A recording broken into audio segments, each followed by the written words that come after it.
कि ये जो दबाव की टैक्टिक्स है, ये जो प्रेशर बनाया जा रहा है राजभवन के भीतर इस तरीके से धरना करके, ये प्रेशर कहां तक काम करेगा? क्योंकि राज्यपाल तो पहले ही अपना मन बना चुके होंगे कि सत्र बुलाया जाना है या फिर नहीं। तो अपने आप में एक तरीके से ये फजीहत ही हो रही है ना। आप जनता के नुमाइंदे हैं, आप काम धाम छोड़कर पहले इतने दिन रिजॉर्ट में वक्त व्यतीत कर चुके हैं, अब यहाँ धरने पर बैठ गए हैं।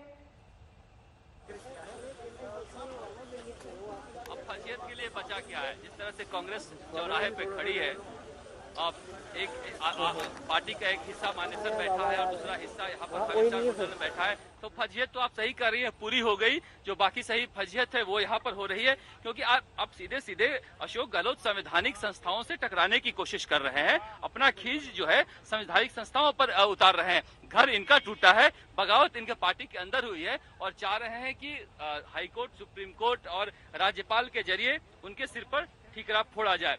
यही वजह है कि इस तरह से वो गुस्से में हैं। उनके गुस्से की एक बड़ी वजह यही मानी जा रही है और इसी का परिणाम है कि यहाँ पर जो है विधायक जो है और मंत्री जो है नारेबाजी कर रहे हैं राजभवन के अंदर, और लगातार वो कह रहे हैं कि राज्यपाल सदन को आहूत करे, राज्यपाल सदन को बुलाएं और सदन में फैसला होना चाहिए। शरद, एक बात और बताइए, अगर मैं आपको थोड़ा सा लीगल पहलू की तरफ लेके चलूं, कानूनी पहलू की तरफ, तो मदन दिलावर की याचिका को कोर्ट ने स्वीकार किया है और बीएसपी के 6 विधायकों के कांग्रेस में विलय को हाईकोर्ट में उन्होंने चुनौती दी है, जिस याचिका को स्वीकार कर लिया गया है और सोमवार तक इस पर फैसला भी आएगा। ये कितनी बड़ी मुश्किल पैदा कर सकता है मौजूदा परिस्थिति में अशोक गहलोत के लिए?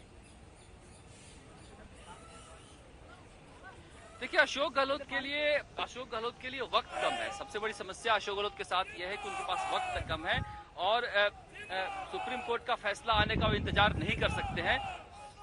सुप्रीम कोर्ट लगातार जो है वो कह रहा है कि ये संवैधानिक पहलू है, इस पर खंडपीठ का गठन हो सकता है, उस पर चर्चा हो सकती है।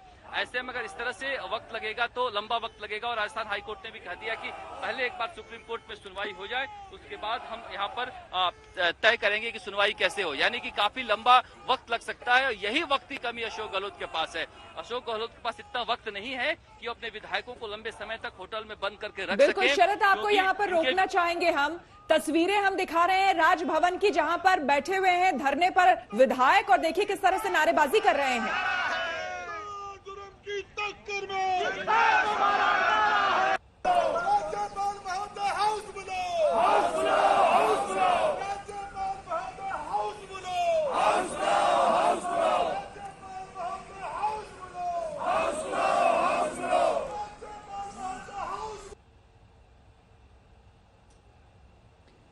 हाउस बुलाए जाने की मांग कर रहे हैं बार बार ये विधायक। और आपको हम बता दें, ये जो तस्वीरें आपको हम दिखा रहे हैं राजभवन के अंदर की तस्वीरें हैं, उस पार्क की तस्वीरें हैं जहां पर कांग्रेस के सभी विधायकों को बिठाया गया है अंदर, यानी कि राजभवन के अंदर। कलराज मिश्र राज्यपाल और साथ ही साथ उनके साथ अशोक गहलोत इस वक्त मीटिंग कर रहे हैं, मुलाकात कर रहे हैं। लगातार अशोक गहलोत, जाहिर सी बात है, इस वक्त उन्हें कन्विंस करने की कोशिश कर रहे होंगे कि वो सत्र बुलाए जाने के लिए कहें, आहूत करने के लिए वो कहें। इसी में कम से कम अशोक गहलोत अपनी भलाई यहां पर देख रहे हैं। लेकिन ये जो टाइम बाई हुआ है सचिन पायलट के लिए भले ही बढ़िया है, लेकिन ये जो तस्वीरें भी अपने आप में देखिए, जिस तरह से ये तमाम विधायक यहां पर बैठ गए हैं धरने में और राजभवन के अंदर जो नारेबाजी हो रही है, राजनीति के इतिहास में पहली बार इस तरह का दृश्य आपको देखने को मिल रहा होगा। अपने आप में इस तरह का दृश्य जो है ये अजीब विडंबना भी है और ये बड़ी अजीब सी स्थिति है कि इस तरह के दृश्य को देखना भी पड़ रहा है कि जब राज्यपाल के निर्देश को भी, यहां तक कि हाईकोर्ट के भी निर्देश के बाद इंतजार नहीं कर सके जो चुनी हुई सरकार है, और यहां पर पहुंचकर देखिए अशोक गहलोत यहां पर नजर आ रहे थे।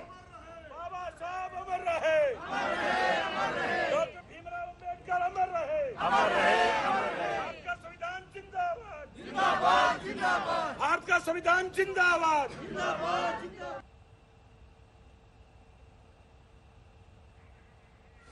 मौसमी हमारे संवाददाता से तमाम जानकारी के साथ जुड़ गई है। मौसमी, ये देखिए यहाँ पर विधायकों ने धरना करना शुरू कर दिया है और अपने आप में ये तस्वीरें बयां कर रही हैं कि कैसे अब एक छटपटाहट है गहलोत कैंप में कि वो कहीं ना कहीं सत्र बुलाए जाने की जो मांग कर रहे हैं वो मांग मान ली जाए। हालांकि कलराज मिश्र खुद शायद बाहर आए और उन्होंने सबको शांत करने की यहाँ पर गुजारिश भी की, लेकिन इस बीच बड़ा सवाल ये कि क्या गहलोत कैंप थोड़ा इंतजार नहीं कर सकता था जब तक कोर्ट का फैसला नहीं आता इन तमाम बातों का? इतिहास में पहली बार इस तरह का दृश्य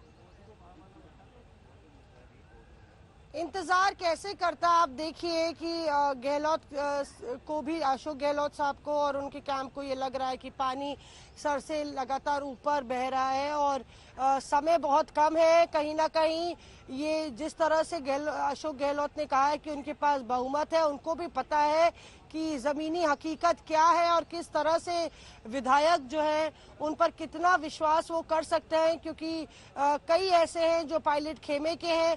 तो बहरहाल आप देखिए गवर्नर हाउस के बाहर हम खड़े हैं, भीतर वहाँ मैदान में धरना बैठ जो है लगातार तमाम विधायक एक संदेश देने की कोशिश कर रहे हैं। गवर्नर साहब जैसे स्कूल के हेडमास्टर की तरह बाहर आते हैं, उनको शांत करने की कोशिश करते हैं। बता दें आपको कि कलराज मिश्र भी खुद एक मंझे हुए राजनीतिज्ञ है, मंझे हुए राजनेता है और लंबी पारी उन्होंने उत्तर प्रदेश की सियासी। हालांकि देखिए राज्यपाल इससे पहले ये कह चुके हैं कि विधानसभा का सत्र बुलाने के लिए अभी समय सही नहीं है, क्योंकि कोरोना संक्रमण चल रहा है और कई विधायक ऐसे हैं जो कोरोना से संक्रमित हैं। नमस्कार, मैं हूं अंजना ओम कश्यप। हमें उम्मीद है ये वीडियो आपको पसंद आया होगा। लेटेस्ट खबरों के लिए यूं ही देखते रहिए आज तक और इस वीडियो के पसंद आने पर लाइक, शेयर एंड सब्सक्राइब करना ना भूलें।